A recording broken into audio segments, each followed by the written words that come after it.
우리가 읽은 요한복음 19장은 본격적으로 예수님께서 순환을 당하시는 장면입니다. 빌라도는 예수님이 죄가 없으시다는 것, 무죄하다는 것을 알고 있었습니다. 그렇지만 예수님을 죽이라고 밀어붙이는 종교 지도자들과 유대인들의 그 분위기를 이기지 못하고 오늘 본문에 보면 이에 예수를 데려다가 채찍질하더라. 꼭 이것은 그들을 보라고, 유대인들을 보라고 보여주는 행위처럼 예수님께 채찍질하는 장면을 보여주고 있습니다. 또한 모욕과 조롱을 주기 위해서 예수님의 머리에는 가시면류관을 씌우고 그리고 왕의 옷을 상징하는 자색 옷을 입힌 후에 예수님을 때립니다. 그리고 그 모습을 유대인들에게 보여주면서 이렇게 말하죠. 보라, 이 사람을 보라. 보라, 이 사람이로다. 지금 보라, 이 사람이로다고 말하는 빌라도의 이 말은 이 사람이 진정 유대인의 왕이라면 어떻게 이런 모욕과 수치를 당할 수 있느냐. 이 사람이 로마를 반역할 만한 힘이 있고 권세가 있고 그런 능력이 있다면 왜 이렇게 로마 군인들 앞에서 쩔쩔매고 이런 비참한 모습으로 서 있겠느냐. 지금 그 얘기를 하는 거예요. 너희들이 왕이라고 말하는 이 사람이 이렇게 힘이 없고 보잘것없는데 이 사람이 무슨 왕이냐. 그런 비아냥거리는 태도로 유대인들에게 보라, 이 사람이로다 라고 이야기하는 것입니다. 그러나 보라, 이 사람이로다는 빌라도의 선언은 역설적으로 죽기까지 순종하시는 그 예수님을 영원한 왕으로서 우리가 주목하도록 만듭니다. 기독교 역사에 보면 이 요한복음 19장에 보라, 이 사람이로다 이 장면을 가지고 그림을 그린 많은 화가들이 있었어요. 그 대표적인 그림 중에 하나가 이탈리아 화가 도메니코 페티가 그린 작품인데요. 작품의 제목이 이 사람을 보라예요. 한번 우리 그림을 보겠습니다. 바로 이 그림입니다. 예수님이 대추나무 가시로 만든 면류관을 쓰시고 그리고 군인들이 입었던 그 자색 옷을 억지로 입혀서 지금 앉아 계시는 서 있는 모습이시죠. 이 작품과 관련해서 아주 유명한 일화가 있어요. 선교사의 세계 선교 역사의 아주 중요한 인물 중에 진셀도르프라는 진셀도르프 백작으로 알려진 인물이 있는데요. 이 사람은 귀족으로 태어나서 영지를 물려받을 사람이었습니다. 그래서 영지를 관리하기 위해서는 대부분 법학을 공부해서 공직에 오르는데 어렸을 때 어머니가 일찍 소천하시고 그리고 어머니를 대신해서 외할머니가 이 진센도르프를 키웠는데 이 외할머니는 아주 경건한 경건주의 운동의 개신교 신자였어요. 그래서 아주 신앙심이 깊게 자란 거죠. 그래서 이 진센도르프는 자라면서 자신은 법학이 아니라 신학을 공부하길 원했습니다. 그러나 가족들이 만류를 해서 결국은 법학을 3년 동안 공부하고 유럽을 잠시 여행하던 중에 1719년 5월 22일에 독일의 뒤셀도르프의 한 미술관을 방문합니다. 그리고 이 뒤셀도르프 미술관에서 도메니코 페티가 그린 바로 이 사람을 보라. 당시 라틴어로는 에체 호모라고 부르는 이 그림을 보게 돼요. 이 그림을 보는 순간 진셀도르프는 완전히 자신이 무슨 동상처럼 멈춘 것처럼 그 자리에 전율을 느끼며 서 있을 수밖에 없습니다. 그리고 이 그림 아래에 글귀를 보게 됩니다. 글귀를 보여주시겠어요? 네, 이런 글귀가 있는데 여러분을 위해서 친절히 번역을 했습니다. 자막으로 보여주시죠. 나는 너를 위해 목숨을 버렸건만 너는 나를 위해 무엇을 해왔느냐. 나는 너를 위해 목숨을 버렸건만 너는 나를 위해 무엇을 해왔느냐. 가시면류관을 쓰시고 자색 옷을 입으신 예수님, 이제 곧 십자가에 달리실 예수님의 모습을 그린 그 성화와 그 아래에 있는 이 글씨를 읽고 나서 진셀도르프는 가족들의 만류에도 불구하고 자신의 전 인생을 하나님께 전적으로 바칠 것을 그 자리에서 결단을 합니다. 그리고 1722년에 그의 영지로 돌아와서 그의 영지였던 헤른후르트라는 지역에 당시 그 옆에 있던 현재는 체코죠. 보헤미아 사람들이 카톨릭 교회 박해를 받는 개신교인들이 있었어요. 그러니까 개신교 신앙을 가지고 있는 이들이 카톨릭이 지배하는 나라다 보니까 박해를 받아서 난민이 되고 있었는데 그 보헤미아 난민들을 이 영지에 받아들입니다. 그리고 그 받아들인 영지에서 이 헤르후르트에서 세워진 공동체의 이름이 모라비안 공동체예요. 이 모라비안 공동체 사람들이 1727년에 모라비안 부흥을 경험하게 됩니다. 놀라운 영적 부흥이 일어나요. 작년에 미국에서 에진버리 대학교에서 우리가 영적 부흥이 일어나는 것을 많은 영상이나 기사를 통해서 보았습니다. 이 1727년에 일어난 이 영적인 대부흥으로 인해서 생겨난 것이 바로 선교사 파송이에요. 최초의 개신교 선교사가 파송되어집니다. 이들이 서인도 여러 세계 곳곳에 선교사로 이 모라비안 형제들이 파송을 받아 나갑니다. 이 모라비안 선교사들의 특징이 있었는데 그들은 선교를 가면서 미리 자신의 관을 짜 놓고 갔다고 합니다. 바로 그것이 자신이 정말 죽음으로써 이 모든 사명을 감당하겠다라는 의지를 가지고 그렇게 선교를 감당했다고 해요. 우리에게 감리교 창시자로 알려져 있는 존 웨슬리가 이 모라비안 공동체의 영향을 받아서 영국 부흥을 이끌었다고 또 선교 역사는 알려주고 있거든요. 이 사람을 보라, 에케 호모. 빌라도는 유대인들을 비웃고 예수님을 비웃기 위해서 가시관을 씌우고 자색 옷을 입히고 이 사람을 보라, 보라 이 사람이로다 라고 외쳤습니다. 그러나 그는 진정 그 앞에 있는 가시관을 쓰신 예수 그리스도가 정작 누구인지를 알지 못했어요. 오늘 우리가 읽은 본문은 그 예수 그리스도가 우리에게 어떤 분으로 이 땅에 오셨는지를 알려주고 있습니다. 가시관 쓰신 예수 그리스도, 그 첫 번째 예수님은 바로 우리의 유일한 왕이심을 성경을 말씀합니다. 우리 5절의 말씀을 한 번 더 같이 읽어보겠습니다. 5절.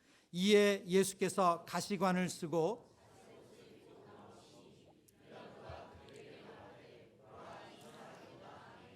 아멘. 앞서 설명드린 것처럼 빌라도의 지시 아래 로마 군인들은 예수님을 수치 주고 모욕 주기 위해서 그리고 유대인들을 비웃기 위해서 이런 장면을 연극처럼 꾸며냈습니다. 대추야자 가시가 보통 우리의 손가락 마디보다 크다고 해요. 그 가시로 얼기설기 만든 그 면류관으로 예수님의 머리 위에 찍어 누르는 거예요. 그로 인해서 피가 흥건히 흘러내리죠. 그리고 당시 왕족들이나 입는 자주색 옷, 그것이 로마 군인들이 가지고 있는 그 옷자락과 많이 닮았어요. 그래서 그 자색 옷을 입혀서 예수님을 왕으로 받들어 모시면서 예수님의 얼굴을 가격합니다. 이런 행위는 예수님을 조롱하고 모욕 주는 행위였습니다. 근데 제가 이 말씀을 준비하는데 한 설교자가 이 5절의 말씀에 가시관에서 가시라는 단어를 빼고 읽으면 이 본문의 말씀이 전혀 다르게 또 읽혀진다는 거예요. 제가 한번 읽어보죠. 이에 예수께서 관을 쓰시고 자색 옷을 입고 나오시니 빌라도가 그들에게 말하되 보라 이 사람이로다. 여러분, 관을 쓰시고 자색 옷을 입으신 예수님, 말하자면 진짜 왕의 모습으로 나오시는 거예요. 그런데 빌라도는 그 앞에서 꼭 왕 앞에 나오는 신하, 우리나라의 버전으로 말하면 내시가 그러잖아요. 왕 임금 행차하신다 이렇게 외치는 거잖아요. 그것처럼 빌라도가 왕을 소개하는 장면으로 읽혀집니다. 역설적으로 하나님께서는 가시관을 쓰시는 예수 그리스도를 진정 왕으로 보지 못하는 빌라도의 입을 통해서 진정 이 땅의 영원한 왕으로 오신 예수님을 우리에게 보여주고 있습니다. 예수 그리스도는 처음부터 이 땅에 왕으로 오셨습니다. 이사야서 9장 6절의 말씀인데요. 이는 한 아기가 우리에게 낳고 한 아들을 우리에게 주신 바 되었는데 그의 어깨에는 정사를 메었고 그의 이름은 기묘자라 모사라 전능하신 하나님이라 영존하신 아버지라 평강의 왕이라 할 것임이라. 예수님 오시기 전 800년 전 하나님께서는 이사야 선지자를 통해서 하나님 보내실 메시아가 오실 것인데 그분은 바로 영원한 왕으로 평강의 왕으로 오신다 말씀하십니다. 그리고 이 예언은 스가랴 선지자도 동일하게 예언을 하고 있습니다. 스가랴 9장 9절의 말씀을 같이 읽어보겠습니다. 시온에 따라 크게 기뻐할지어다. 예루살렘에 따라 즐거이 부를지어다.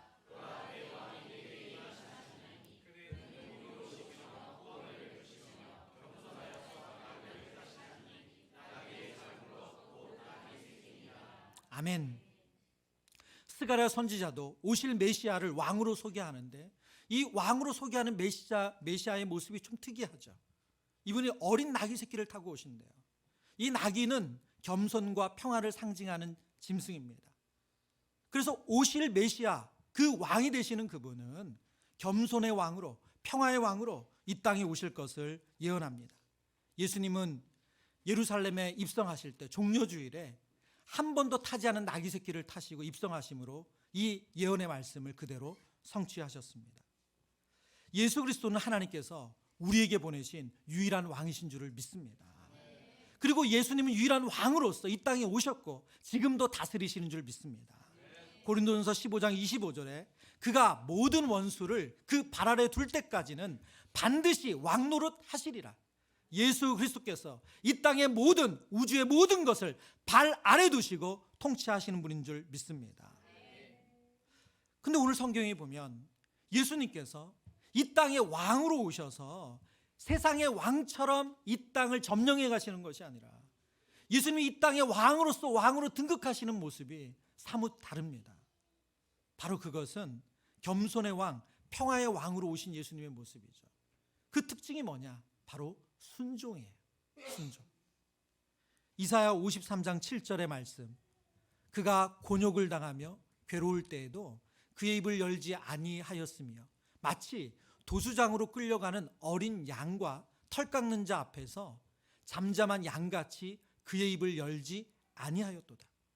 많은 성경학자들은 요한복음 19장에 예수님께서 가시 면류관을 쓰시고 그리고 그들이 입힌 자색 옷을 입고 그들에게 얼굴을 끊임없이 맞으며 채찍질 당하는데도 아무 말씀도 하지 않으시는 그 예수님의 모습이 바로 이사야서 53장 7절에 곤욕을 당하며 괴로울 때도 그의 입을 열지 아니하였으며 도수장으로 끌려가는 어린 양과 같다. 이 예언의 말씀 그대로 예수님께서 그대로 순종하신다는 거예요. 예수님이 능력이 없어서, 예수님이 힘이 없어서, 예수님이 무엇이 모자라서가 아닙니다. 왜 예수님은 이렇게 묵묵히 가시 면류관을 쓰시고 그들의 조롱과 비웃음을 당하시고 그 고난을 그대로 묵묵히 받아내셨나요? 하나님의 뜻이기 때문에,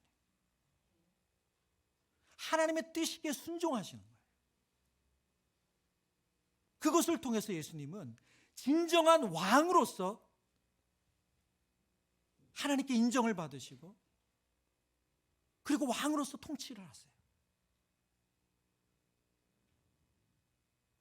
말씀을 묵상하면서 왕으로 이 땅에 오신 예수님의 그 걸음을 묵상하는데 정말 왕과는, 이 땅의 왕과는 전혀 어울리지 않는 모습이잖아요. 그러나 하나님께서 세우신 왕이시기 때문에 그 뜻에 철저히 순종하시는 예수님의 모습 속에 우리는 너무나도 놀라운 평화를 보게 됩니다. 빌라도는 불안한데 예수님은 평화로워요. 오늘 본문을 묵상해 보면 빌라도는 유대인과 예수님 그 사이에서 끊임없이 왔다 갔다 하면서 불안해해요. 두려워해요. 그러나 예수님은 평안하세요. 저와 여러분이 이 땅에 가시관을 쓰신 예수 그리스도, 왕으로 오신 그 예수 그리스도의 길을 따른다는 것은 저와 여러분 또한 하나님의 뜻, 하나님의 진리에 순종함으로 하나님 누리신 평안을 누리는 삶을 사는 것인 줄 믿습니다. 근데 왜 우리는 말씀에 순종하기가 이렇게 어렵습니까? 여전히 내가 말씀보다 더 낫다는 교만한 마음이 우리에게 있지 않습니까? 말씀에 도살장에 끌려가는 양처럼 정말 우리가 말씀 앞에 그렇게 끌려가듯 순종을 하나요? 내가 우리 집은 더 잘 알지. 내가 직장 상황은 내가 더 잘 알지. 내가 내 건강 상태는 더 잘 알지. 내가 이 영역은 내가 더 잘 알아. 하나님의 말씀에 무조건적으로 끌려가도 순종하기보다 얼마나 많이 재고 얼마나 많이 우리가 분석하고 그래서 이건 내가 하고 이건 하지 말고 여러분 그래서 우리의 삶에 하나님 주신 참된 평안이 참된 평화가 일어나지 않는 거 아닙니까? 제가 지난 한 주간 저에게 얼떨결에 일어난 순종이 있었어요. 능동적인 순종이 아니라 얼떨결에 한 순종인데 제 삶에 놀라운 평화가 임한 적이 있어요. 어떤 일이냐면 지난 목요일부터 왼쪽 눈이 이상하더라고요. 그래서 계속 눈이 약간 열감도 나고 눈이 벌개지기도 하고 그래서 그 다음날이 휴일이었고 그래서 토요일 날 아침에 이제 안과를 갔습니다. 안과 갔더니 알레르기래요. 그래서 약을 4일치인가 5일치 주셔서 이제 약을 받아서 먹고 주일날도 좀 불편했지만 그래도 그만저만 했습니다. 근데 약을 다 먹었는데도 이게 가라앉질 않는 거예요. 그래서 이상하다 그러고 또 약이 떨어지자마자 또 병원을 갔더니 그제서 이제 그 안과에서 오라자면 다래끼라는 거예요. 화농염증. 그래서 이제 항생제 약을 그때부터 주셨어요. 그래서 그 약을 딱 하루치 먹고 나니까 그 다음 날은 제대로 다래끼가 정말 누가 봐도 이건 너무 크다. 그리고 거기에 아주 짙은 고름이 딱 눈에 띄게 보이는 거예요. 그날 오후에 신방을 가야 되는데 이 상태로 어떻게 가지? 그러고 있는데 이제 출근해서 교육자 중에 한 분이 제 얼굴 보더니 목사님 이건 병원 가서 째야 됩니다 그러더라고요. 그래서 저는 이게 째면 바로 되는 거구나 하고 너무나도 쉽게 생각하고 병원을 그냥 갔어요. 가서 안과 가서 보여드리고 있더니 그분이 선생님도 자세히 보더니 째야 되겠네요 그러시더라고요. 그래서 저는 바늘로 이렇게 톡 터트리나 이런 건 줄 알았더니 방을 옮기라는 거예요. 그들이 베드에 눕히시더니 마취를 한대요. 너무나도 놀랍게 제 눈에 마취 주사를 꽂더니 그때부터 삽시간에 메스로 눈꺼풀 위를 자르고 고름을 파내고 그리고 꼬매기 시작하더라고요. 불과 5분 안에 일어난 일이에요. 한쪽 눈을 이제 계속 고름이 나오니까 한쪽 눈을 이제 그 붕대로 감고 나와서 교회로 돌아오면서 째면 낫는다는 그분을 속으로 욕을 했습니다. 이렇게 아픈 거라면 말을 해줬어야지. 이렇게 큰 공사면. 그런데요, 토요일 밤이 되니까 언제 그랬냐는 식게 싹 사라지더라고요. 그 모든 게 여러분 보시기에 별로 큰 차이가 안 나잖아요. 네. 어제까지는 쌍수한 것 같았습니다. 네. 얼떨결에 그 말씀 듣고 갔는데 해결이 됐죠. 네, 여러분 정말 우리가 무언가 내 생각을 내려놓고 순종하는 것이 정말로 어려워요. 그러나 그 바로 순종이 바로 예수님을 따르는 길이라고 성경은 말씀합니다. 가시관을 쓰신 예수님의 두 번째 모습은 유일한 구원자로 우리에게 오셨다는 것입니다. 유대인들은 나무에 달린 자마다 저주를 받았다고 그들은 믿고 있었습니다. 그 이유는 신명기 21장의 말씀 때문에 그렇습니다. 신명기 21장 23절의 말씀에 보면 그 시체를 나무 위에 밤새도록 두지 말고 그날에 장사하여 내 하나님 여호와께서 내게 기업으로 주시는 땅을 더럽히지 말라. 나무에 달린 자는 하나님께 저주를 받았음이니라. 이 말씀 그대로 이스라엘 백성들은 나무에 달린 자는 하나님께 저주를 받았다. 그들은 그렇게 믿었습니다. 실제로 구약 성경에 보면 모세 그리고 여호수아 다윗은 실제 전쟁과 전투에서 크게 이기고 나면 특별히 그 대적한 사람이 아주 악한 왕일 경우에는 나무에 달아둡니다. 가장 대표적인 사건이 여호수아가 아이성을 정복한 이후에 아이성의 왕을 나무에 달아서 하루 종일 달아두었다가 그 저녁이 돼서야 그를 나무에 내려요. 나무에 달린다는 것은 하나님의 저주를 받았다는 징표죠. 그런데 왜 하나님의 저주를 받으실 이유가 없는 예수님께서 나무에 달리실까요? 베드로전서 2장 24절은 그 답을 우리에게 알려주고 있습니다. 우리 같이 읽어보겠습니다. 친히 나무에 달려 그 몸으로 우리 죄를 담당하셨으니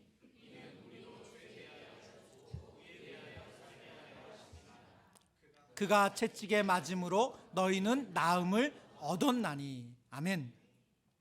2장 24절 앞부분 다시 보죠. 친히 나무에 달려 그 몸으로 우리 죄를 담당하셨으니. 나무에 달리는 것은 저주의 상징이 맞습니다. 그러나 예수님께서 왜 우리를 위해서 그 저주를 받으셨습니까? 바로 우리 죄를 대신해서 담당하시기 위하여, 대속하시기 위하여 나무에 달려서 하나님의 저주를 대신해서 받으셨대요. 요한복음 시작부터 예수님께서 나무에 달리실 것을, 우리를 위하여 나무에 달려 저주를 받으실 것을 미리 예고해 주셨어요. 요한복음 3장 14절과 15절의 말씀입니다. 모세가 광야에서 뱀을 든 것 같이 인자도 들려야 하리니, 인자가 들린다, 이 말씀이 나무에 달린다, 하나님의 저주를 받는다 라는 그 의미입니다. 그 이유가 무엇이라고요? 이는 그를 믿는 자마다 영생을 얻게 하려 하심이라. 우리의 죄를 대신해서 지심으로 우리를 구원해 주시기 위해서 예수님은 하나님의 저주인 나무에 달리는 형벌을 대신하여 받으셨습니다. 민수기의 이스라엘 백성들이 광야에서 불평을 했어요. 불평으로 인해서 하나님 보내신 불뱀으로 그들이 죽음을 맞이합니다. 하나님께서 그들을 살릴 방안을 주시는데 그것은 그들이 너무나도 싫어하는, 그들이 너무나도 증오하는 바로 불뱀, 그 불뱀을 노수로 만들어서 그 저주스러운 불뱀을 나무 끝에 달아서 그 형상을 바라보는 겁니다. 그들이 만든 불뱀은 저주의 상징이죠. 왜요? 그 불뱀이 그들을 죽였잖아요. 그런데 그 저주의 상징을 놀랍게도 바라보면 그들이 산대요. 십자가는, 나무 십자가는 저주의 상징입니다. 그런데 놀랍게도 그 십자가를 바라봄이 우리의 구원을 이루는 길이라고 성경은 말씀합니다. 이것이 놀라운 하나님의 은혜예요. 저주의 상징이 은혜의 상징으로 바뀌는 기적. 하나님은 오늘 성경을 통해서 가시관을 쓰신 예수 그리스도가 우리를 위하여 나무 십자가에 달리신 이유가 바로 우리를 구원하시기 위함임을 알려주고 있습니다. 세 번째, 가시관을 쓰신 예수 그리스도는 우리의 유일한 심판자로 이 땅에 오셨음을 보여주고 계십니다. 앞서도 말씀드린 것처럼 빌라도는 궁지에 몰렸습니다. 왜냐하면 아무리 예수님을 신문해도 그를 처벌할 증거, 그를 고소할 내용을 찾지를 못했어요. 근데 어떻게 죄 없는 사람을 사형을 언도할 수 있습니까? 그의 인간적인 양심이나 아무리 그가 그 자리에 그런 권한이 있다 할지라도 맞지 않는 거죠. 그러나 밖에서 유대인들은 계속해서 소리를 지릅니다. 십자가에 못 박으소서, 십자가에 못 박으소서, 그리고 없이 하소서, 없이 하소서. 요한복음 19장을 묵상해 보면 빌라도는 계속해서 유대인들 앞에 섰다가 다시 관중으로 들어왔다가 유대인들 앞에 섰다가 이 행동을 반복해요. 예수님께 물으면 고소할 증거를 찾지 못하고 예수는 아무런 대답도 하지 않고 유대인들 앞에서 그를 놓아주겠다고 하면 그들은 소리를 지르며 예수님을 못 박으라고 외칩니다. 그런 빌라도에게 가장 두렵게 하는 것이 있었어요. 그것은 뭐냐면 로마의 평화입니다. 그는 총독으로서 로마가 다스리는 땅에 어떤 소요, 어떤 폭력 사태도 일어나지 않는 것이 그에게 가장 중요했습니다. 그런 그에게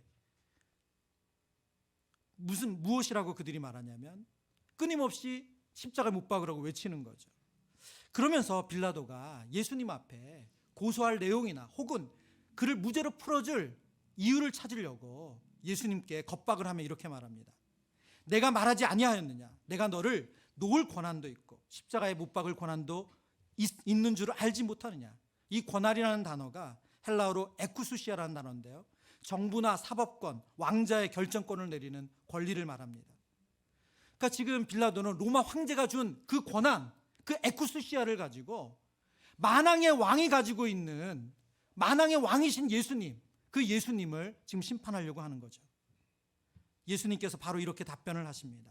11절입니다. 예수께서 대답하시되 위에서 주지 아니하셨더라면 나를 해할 권한이 없었으리라. 여기서 해할 권한 똑같이 에쿠수시아입니다. 예수님께서는 이 모든 것이 하나님의 뜻이기 때문에 받아들이는 거지 능력이 없어서 힘이 없어서가 아니라고 말씀해 주시는 거죠. 그러자 빌라도는 더 어쩔 줄 몰라 합니다. 그런데 빌라도의 마음에 마지막에 빌라도가 결정적으로 움직일 수밖에 없는 말을 유대인들이 쏟아놓습니다. 12절입니다. 12절 같이 읽겠습니다.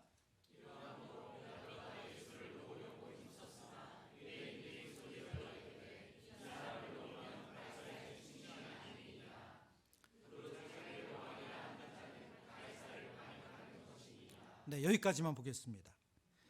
여러분, 총독으로 있는 빌라도에게 가장 중요한 대목은 바로 로마에 대한 충성심이 의심받는 거예요. 그런데 유대인들이 마지막에 그것을 걸고 넘어갑니다. 아니, 이 사람이 자기를 왕이라고 부르는데 이것은 가이사를 반역하는 거 아니냐. 그를 가만히 두는 것은 충신이 아니다. 13절입니다. 빌라도가 이 말을 듣고 예수를 끌고 나가서 돌을 깐 뜰 히브리 말로 가바다에 있는 재판석에 앉아 있더라. 빌라도가 최종적으로 판결을 내리려고 재판석에 앉습니다. 이 재판석이 헬라어로 베마입니다. 베마. 심판을 내리는 자리, 심판자, 재판석이라는 뜻을 가지고 있습니다. 지금 빌라도는 하나님께서 보내신 이 땅의 영원한 왕이신 예수님을 재판하기 위해서 지금 이 자리에 앉았다고 성경은 말씀하고 있습니다. 근데 여러분, 놀랍게도 역설적으로 이 자리에 앉는 그 순간 빌라도는 예수님의 심판대 앞에 서게 됩니다. 왜 그렇습니까? 진짜 심판의 권한은 하나님께서 아들이신 예수님께 주셨기 때문이에요. 요한복음 5장 22절의 말씀, 아버지께서 아무도 심판하지 아니하시고 심판을 다 누구에게 맡기셨어요? 아들에게 맡기셨으니. 온 우주의 주인 되신 하나님께서 그 모든 심판의 권한을 아들에게 맡기셨습니다. 이 땅의 모든 사람들이 그리스도의 심판대 앞에 서게 됩니다. 그 행악간에 행한 일을 그리스도의 심판의 보좌 앞에서 결정되게 됩니다. 근데 여러분, 그럼 왜 하나님은 그 아들에게 심판의 권한을 주셨을까요? 그 이유가 무엇입니까? 요한복음 5장 24절에 그 아들에게 권한을 주신 이유를 이렇게 설명하세요. 함께 읽겠습니다. 내가 진실로 진실로 너에게 이르노니 내 말을 듣고 또 나 보내신 이를 믿는 자는 영생을 얻었고 심판에 이르지 아니하나니 사망에서 생명으로 옮겼느니라. 아멘. 왜 하나님께서는 아들 예수 그리스도께 심판의 권한을 주셨습니까? 그 이유는 이 땅에 있는 모든 인간을 예수 그리스도의 십자가를 통해서 심판이 아닌 생명을 주시기 위함이라는 거예요. 그러나 자신이 심판대 위에 앉았다고 생각하는 빌라도는 그 영원한 생명을 주시는 예수 그리스도를 알아보지 못하고 십자가에 내어줌으로 그가 그리스도의 심판대 앞에서 생명을 얻지 못하는 심판을 받게 되었습니다. 여러분, 오늘 이 본문의 말씀은 우리에게 놀라운 은혜를 알려주고 있습니다. 어떤 인간도 하나님 앞에서 죄 없다 할 사람이 없습니다. 우리의 우리 어떤 애씀도 하나님 앞에서 충분하다 인정받을 수 있는 인간이 없습니다. 그리스도의 심판대 앞에서 누구도 유죄가 아닌 사람이 없어요. 그러나 하나님께서 아들에게 그 권한, 심판의 권한을 주신 목적은 우리를 심판이 아닌 영원한 생명을 주시기 위함인 줄 믿습니다. 이 은혜가 저와 여러분에게 임했습니다. 이 은혜를 받은 사람이 저와 여러분입니다. 근데 이 권한이라는 단어가 요한복음에 일찍이 쓰여져 있었어요. 요한복음 1장 12절의 말씀인데요. 같이 읽어보겠습니다. 영접하는 자, 곧 그 이름을 믿는 자들에게는 하나님의 자녀가 되는 권세를 주셨으니. 아멘. 여러분, 아들에게 주신 그 권한을 아들은 바로 우리에게, 예수 그리스도를 믿는 우리에게 하나님의 자녀가 되는 권세로 우리에게 주셨다고 약속하고 있습니다. 제가 앞서서 모라비안 형제들의 이야기를 했는데요. 모라비안 형제들과 관련된 이야기 중에 지금 교회사 가운데 여러 방면으로 전해지는 그 일화 중에 하나가 존 웨슬리가 이 조지아주로, 미국의 조지아주로 가는 그 배 안에서 모라비안 형제들을 만난 스토리입니다. 그 존 웨슬리와 찰스 웨슬리 두 형제가 이제 조지아주로 향하는 그 배를 타고 가는 중에 그 배가 큰 풍랑을 만나서 메인 도시죠. 메인 도시 무너져 버립니다. 그래서 거의 난파 직전까지 가요. 배가 가라앉을 위기에 놓였어요. 그 배에 탄 영국 사람들이 여기저기서 소리를 치며 살려달라고 아우성을 칩니다. 존과 찰스 웨슬리도 너무너무 두렵고 여기서 끝인가 하는 두려움이 엄습하는데, 놀랍게도 그 배 안에 탄 모라비안 형제들이 시편의 찬송을 부르면서 너무나도 평안한 거예요. 그것을 본 이 찰스 웨슬리가 그 1736년 1월 25일자 선상일기에서 그런 내용을 말합니다. 당신들은 두렵지 않습니까? 당신들은 죽음이 무섭지 않습니까? 그들은 무섭지 않다는 거예요. 두렵지 않다는 거예요. 그리고 그 일기의 끝에 하나님에 대한 절대적인 신뢰를 그들 속에서 보면서 너무나도 큰 충격을 받았다고 기록하고 있습니다. 저는 오늘 말씀을 정리하면서 왜 우리 안에는 이런 두려움, 불안, 이런 근심과 염려에 이렇게 쉽게 우리가 농락을 당하는가? 가시관을 쓰신 예수 그리스도, 이 땅에 왕으로 오셨고 구원자로 오셨고 심판자로 오신 그리스도가 우리의 삶의 주인이 되시는데 왜 우리는 요만한 풍랑에도 그렇게 쉽게 휘둘리고 우리의 마음을 내어주는가? 왜 우리는 이 평화를 누리지 못하는가? 이 질문을 하게 됩니다. 저와 여러분의 삶의 주인이 이 땅의 유일한 왕으로 오시고 유일한 구원자로 오시고 유일한 심판자로 오신 예수 그리스도가 될 때 이 참 평안이 있는 줄 믿습니다. 여러분, 우리 아이들이 학교를 개학하고 개강한 지가 일주일밖에 안 됐는데도 벌써 힘들어한다는 이야기가 있어요. 저와 여러분의 삶은 뭐가 크게 다릅니까? 우리가 계획한 대로 삶이 흘러가지 않으면 금세 불안해하고 염려하는 게 우리의 모습 아닌가요? 우리의 유일한 왕으로 오신, 유일한 구원자로 오신, 유일한 심판자로 오신 예수 그리스도가 저와 여러분의 삶의 중심에 좌정하셔서 참 평안 주시기를 축원합니다.